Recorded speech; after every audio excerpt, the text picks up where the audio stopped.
I'm Pooja Shali. We have a special telecast coming in right now. A lot is happening in West Asia. There appears to have been an escalation this morning coming in from what it was earlier a few days ago. The 1st of April, Iran is alleging that their consulate was targeted in Syria. Then they fired missiles and drones toward Israel on the 14th of April. And now, if the information that's coming in from different quarters is to be believed, a lot has happened on the ground. Take a look at these visuals. These are the latest visuals we are being told of Israel's attack directly toward Iran. Remember, Iran had been able to, while hundreds of missiles and drones were fired toward Israeli territories, their sophisticated defense system had been able to intercept it, at least most of it, 90 to 90%, 95% we are told, and were able to break it down.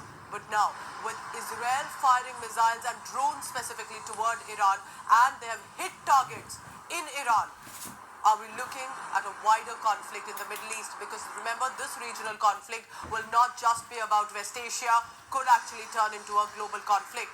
Israel has reportedly attacked Iran with missiles, and there is very less clarity, because no official information coming in. And very interestingly, while Israel doesn't have much to say, while Iran is trying to deny that there have been targets hit on its territory, but according to US media reports and US officials quoting that Israeli missiles have hit targets and sites in Iran. But the officials are not confirming if the targets have hit neighboring Iraq and Syria as well.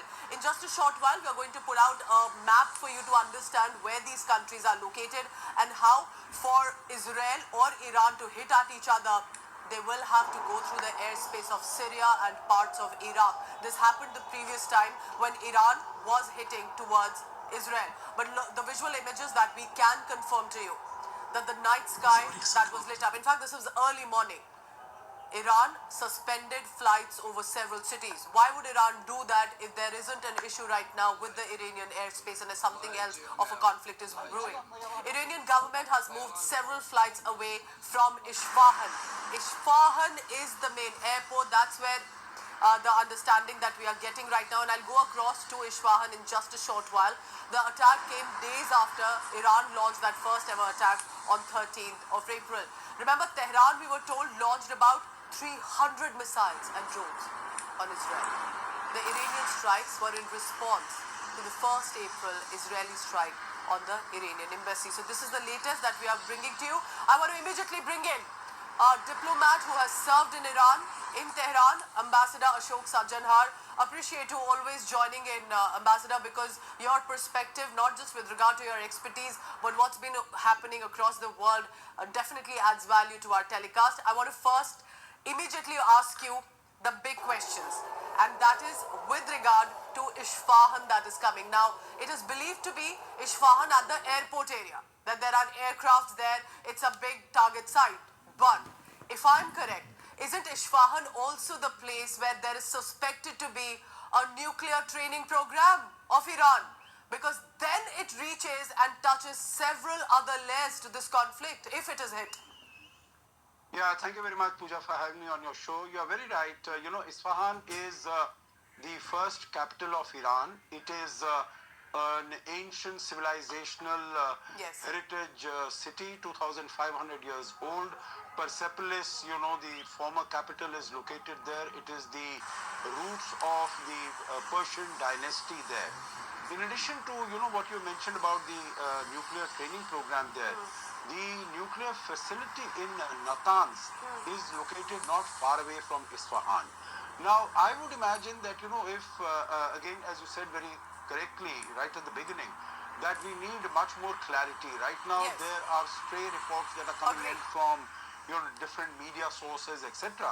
I don't think there is any confirmed information as to how many missiles, how many aircrafts, how many drones have come and fired here. Because I think if Israel were to take that step of going out, to avenge what it had to face just a few days ago in terms of 320 missiles and drones and rockets and ballistic and cruise missiles, then of course the attack has to be very, very big.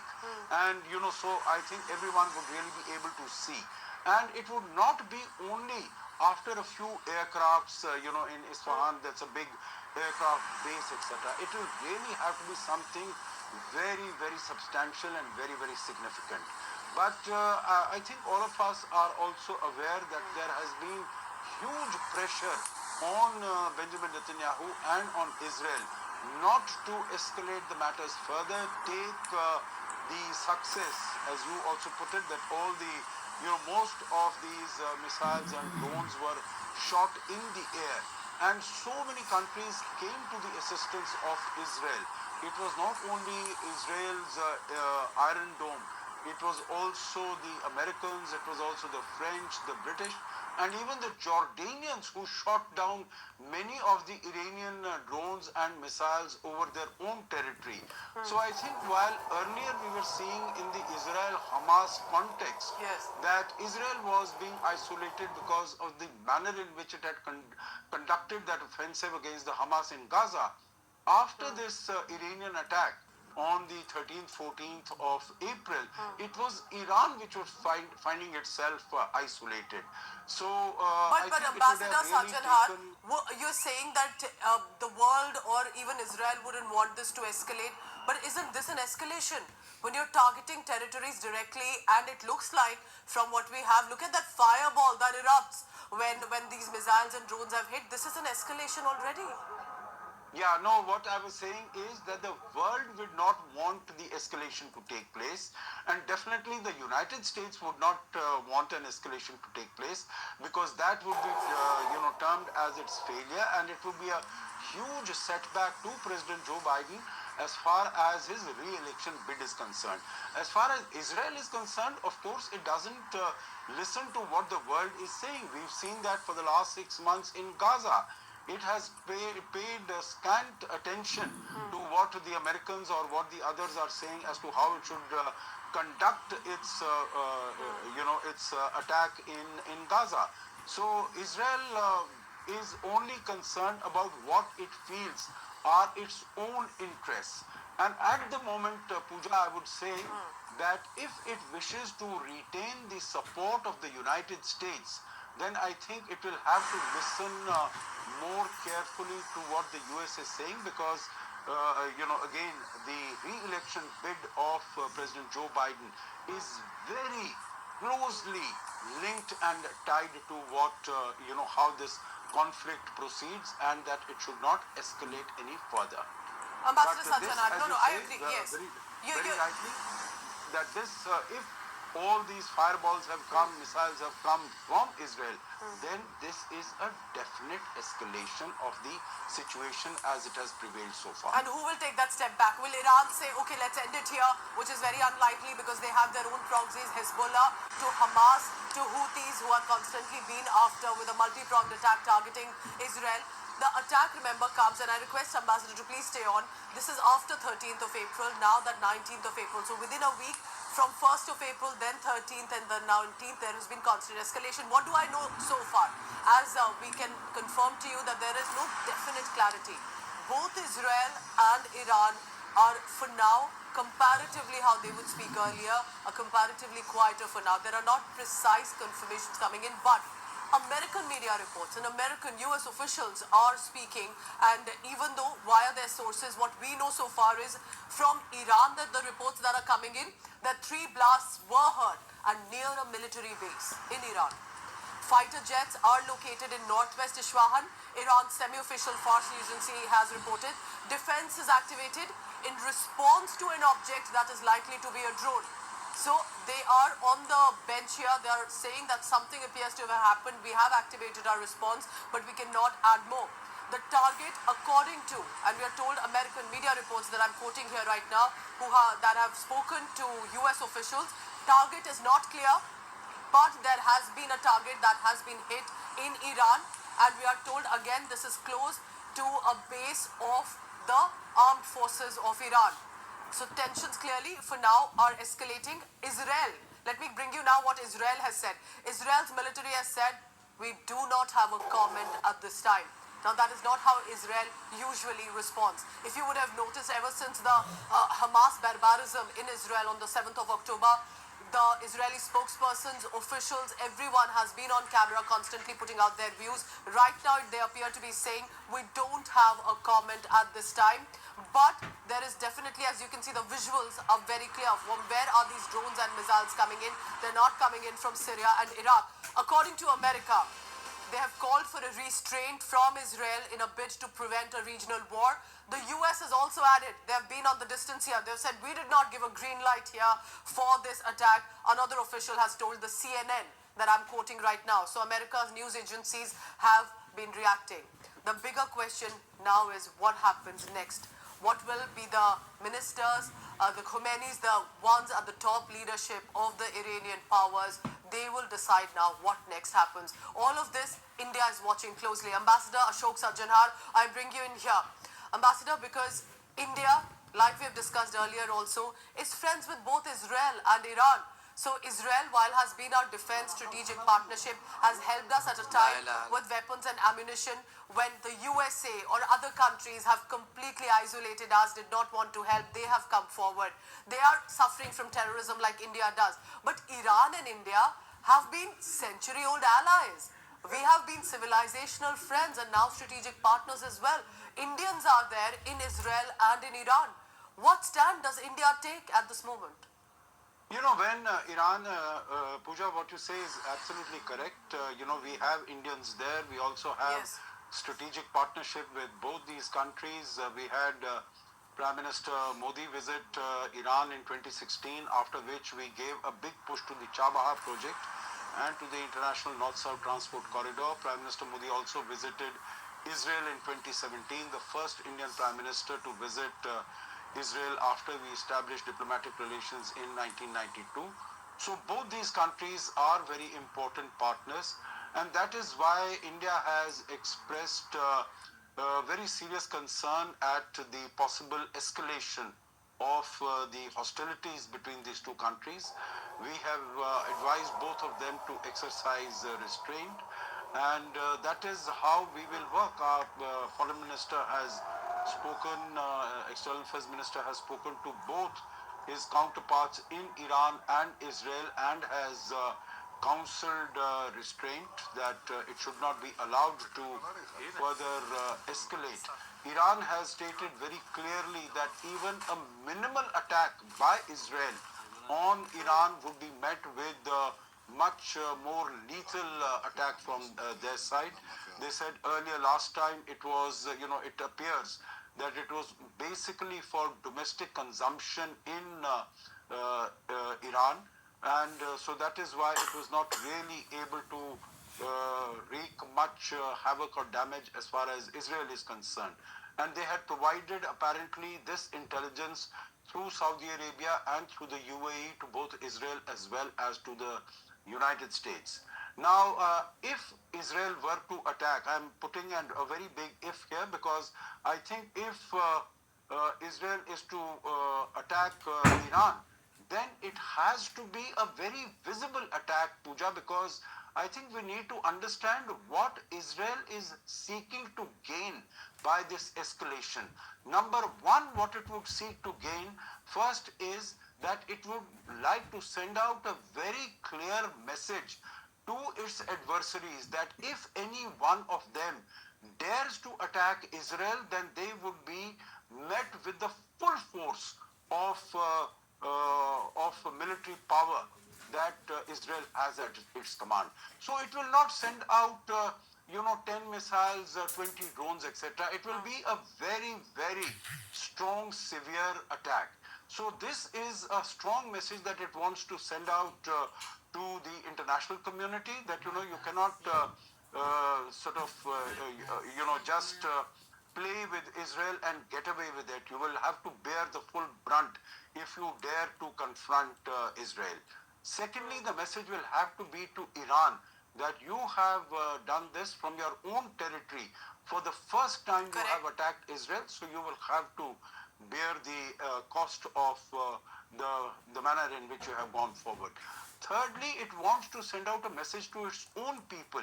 It is still breathing under this complex that on the 7th of October, the Hamas fighters could come in and could massacre 1,200 Israelis Yes. from Gaza and take away about 200 plus hostages. So it wants to send out a message to its domestic audience also that we are strong, we continue to be strong, and no power can take liberties with us. So, I think Israeli attack, Yes. as and when it comes, it will be a full-blooded attack rather than, a few missiles here and there. So you're saying basically this is more about testing waters, checking confrontation, and not like a full-scale attack? Because let's be honest here, both Iran and Israel have strong ammunition, strong weaponry with them. Their armed forces are extremely equipped. So it's in many ways, neither of these two countries are smaller, weak nations. And if they want to really go ahead with the escalation, it could look terrible. And of course, the world wouldn't want it at this time. Prime Minister Narendra Modi had said, this is not an era for war. I want to now bring in the map that our team has prepared for you to understand. Where are these countries strategically located? Because this Middle East mess, remember, could become a regional mess, and in a globalized era as today, as where we stand, this is not about 2 or 3 countries that are at war. This could engulf India included at this time, even though, of course, we have kept our distance, and both our friends, Iran and Israel. Look where Iran is located, a fairly larger country, and then there is Iraq and Syria that it needs to cross with these missiles and drones that are fired at each other. On the 13th of April, that it was Iran firing about 300 missiles and drones toward Israel. Israel is that country located toward the sea in the corner, a fairly smaller nation, and is facing that multi-pronged attack, whether it's the Hezbollah, whether it's the Houthis, or of course we have the Hamas in Gaza. But right now, you see the sea in between. These US jets that have contributed and are saying that they have full-fledged support to Israel, they had also decided to go ahead, bomb parts of Yemen where the Houthi target sites are located. But for now, US has said in this issue, in this latest attack by Israel, we have not given a green light. So you're looking at how where Gaza Strip is in the green and that yellow primarily is Israel. And when they fire, they go from Syria, parts of Iraq, its airspace, and then it hits Iran. This is a procedure that Syria and Iraq in many ways are also involved in right now. And that is why this regional conflict, remember, could take larger proportions. We are talking about, remember, about 10,000 Indians right now, we are told, live in Iran, and about 4 to 5,000, if I'm correct, are in Israel. There could be more or less, considering there have been troubling situations, but this is largely the number that is in Israel and Iran. Ambassador Sajjan Har, at this point, no advisory has gone out to leave. The advisories have gone out to just be cautious, to keep your consulate and embassies in touch as well. And as we look at how the situation is panning out, I don't see India is very far. Of course, there is the Pakistan border, Pakistan territory, but India will have to closely watch of what's happening at this point. Do you think, let me ask you as a devil's advocate, that should India militarily contribute either to Israel or Iran? No, I don't think so. To respond to your question, I think it is very far-fetched from our mind. Basically, there have been other opportunities. I think the last time that we sent our boots on the ground was basically to Sri Lanka in the IPKF. Otherwise, I don't think we have, or before that we had, in 1988, Operation Cactus, we had sent them to Maldives. But I don't think we are in the business of sending our military personnel. And as we have been discussing, Pooja, also earlier, both of them are very close friends, very close allies.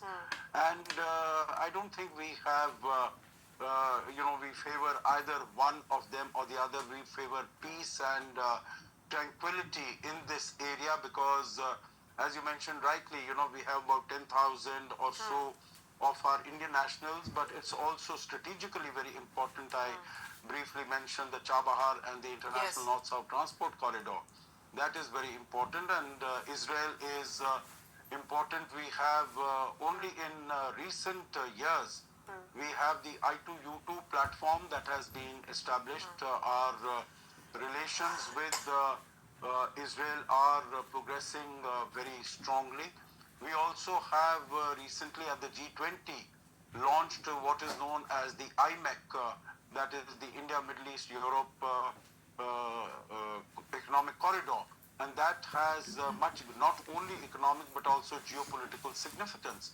So we definitely cannot take sides as far as this conflict is concerned, because if this were to continue, Pooja, in addition to, if this were to escalate, in addition to what is happening in Israel and Iran, that we have to evacuate our people. We have, I think, according to the information I have, it's about 20,000 of our workers, basically in terms of caretaking staff in Israel. So getting them back, that would of course be a challenge from a war zone. But if this were to escalate, then whether it is our trade with this region, which is very significant, if it is investment in this region, our connectivity projects in this region, our import of energy from this region, which is also very, very high, whether it is UAE or Kuwait or Saudi Arabia.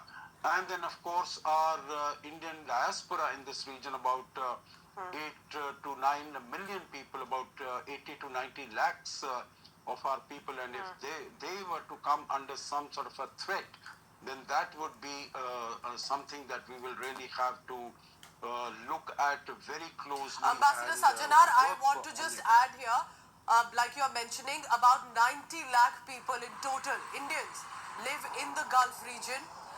India relies heavily on West Asia, specifically for oil. With oil, of course, comes in the energy security. That is very crucial. We've been able to keep ourselves stable compared to the Western nations with regard to Russia-Ukraine war, because we have taken that discounted oil from Russia. But here also at this time, we are looking at a certain stability, and with India, that is Iran's 5th largest trade partner. We have a lot of treasuries coming in from there, and we ship a lot of goods to Iran. So there's definitely a relationship that cannot be ignored, that cannot be sidelined at this point. But do you agree that this is not about Iran and Israel? This may be about their individual stronghold. Israel wants to say, we may be a smaller nation, we may be surrounded by nations that are constantly aiming at us, they want to annihilate Israel, but we'll fight back. Iran is saying, we are the new leader of the Muslim world, we are the new leader of the Middle East, and if you hurt Gaza, we will stand by and we'll hit at you, Israel. Do you think it's also about these ego powers in the Middle East? Yeah, I think Iran is trying to challenge the hegemony of Saudi Arabia and the UAE, because these are the most preeminent Muslim states. And it has thought that, if it were to take the Palestinian cause, then it would be able to, take its own leadership. It would be able to exercise its own leadership.